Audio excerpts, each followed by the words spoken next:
என்னோடய kitchen counter top வந்து நான் டீப் க்ளீன் பண்ணி அதை ஆர்கனைஸ் பண்ணேன். ஸோ அந்த வீடியோஸ் தான் நான் வந்து ஷேர் பண்ணியிருக்கேன். கண்டிப்பாக வந்து யூஸ்ஃபுல்லாக இருக்கும். ஸோ ஃபஸ்ட்டு வந்து நான் வந்து பாத்திரம் கவுத்துற ஸ்டாண்ட் இருக்கு இல்லையா, ஸோ அதில் இருக்க பாத்திரம் எல்லாத்தையுமே எடுத்து கூடையில் வந்து கவுத்தி வச்சுட்டு அந்த ஸ்டாண்ட் வந்து ரொம்பவே துருப்பிடிச்சி கொஞ்சம் ஒரு மாதிரி இருந்தது. ஸோ அது எல்லாமே ஃபுல்லாக வந்து நம்ம ஸ்டீல் ஸ்க்ரப்பர் வச்சு ஸ்க்ரப் பண்ணி க்ளீன் பண்ணிவிட்டு அதுக்கப்புறமா பாத்திரத்தை வந்து அந்தந்த ஸ்டாண்டில் எடுத்து வச்சுட்ருந்தேன்.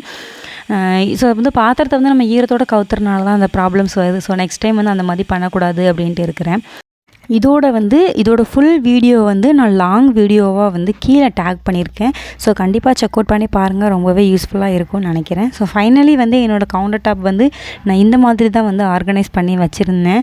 அந்த ஸ்டீல் ரேக்கில் வந்து கீழே அந்த 2 கிளாஸ் கண்டெய்னர்ஸ் வந்து நான் எம்டியாக விட்டுருப்பேன். ஸோ அதில் வந்து நான் கீ வந்து ஃபில் பண்ணணும். ஆல்ரெடி அது வந்து ப்ராசஸில் இருக்குது. நான் அதோடய வீடியோஸ் வந்து நான் அப்கமிங்கில் வந்து அப்லோட் பண்ணுறேன். அதுவுமே யூஸ்ஃபுல்லாக இருக்கும். ஸோ சேனலை சப்ஸ்கிரைப் பண்ணி வச்சுக்கோங்க. அண்ட் என்னோடய ஃபைனலாக கிச்சன் வந்து கவுண்டர் டாப் இந்த மாதிரி தான் நான் ஆர்கனைஸ் பண்ணி வச்சுருந்தேன். ஸோ எப்படி இருக்குதுன்னு கமெண்ட்டில் சொல்லுங்கள்.